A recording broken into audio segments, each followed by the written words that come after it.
Hi golfers, Nick here from Nick Taylor Golf. It's Friday, so welcome to another lesson on golf tips.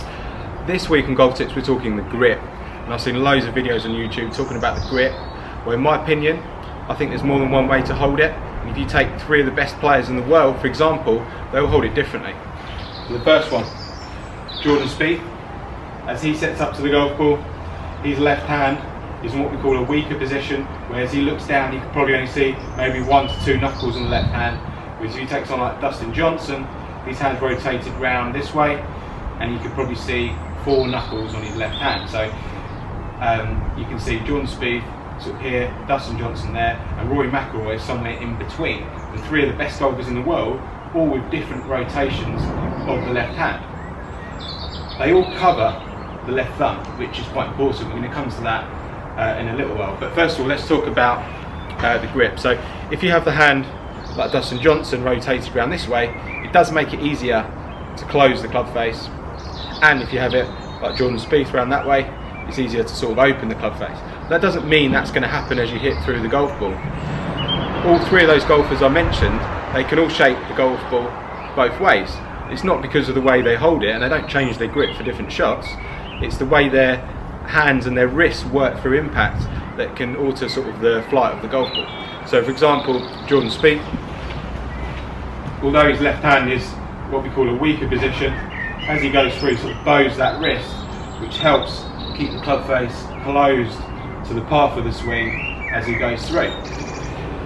So you're probably wondering what is important about the grip. Well, I think certain pressure points and the way you hold it is important, not necessarily the rotation of the hands. Okay, it can help for a certain ball flight, but what I think is important is certain pressure points on the grip. Like I said, all three of those golfers, they all strike the ball well, and they all play good golf, not because of the way they grip it, but because of their golf swing. So the first pressure point we're going to look at is the left thumb. And instead of having the left thumb down the middle, like that, I say you should have it round slightly to the right, because that will help you support the club shaft as it goes through. With the left thumb round to the right, that provides support, whereas if it's in the middle of the grip, there's no support as that club goes through. So left thumb slightly round to the right of the grip.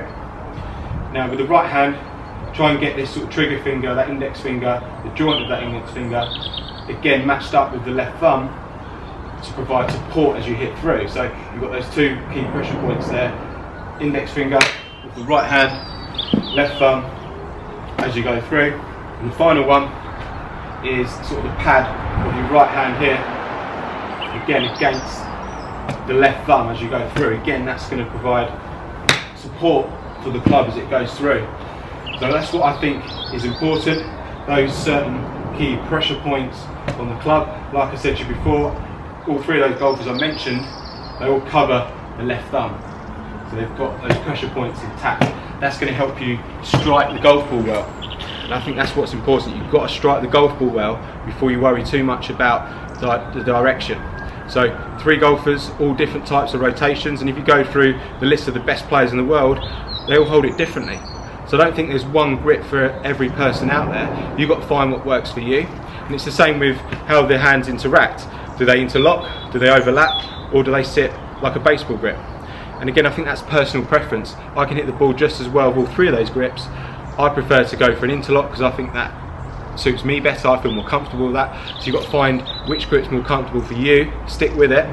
But if you've got those pressure points intact, you've got a good chance of striking the golf ball well. So guys, if you've got any comments on that, please put them in the box below, or you can contact me on other social media platforms such as Facebook, Instagram and Twitter.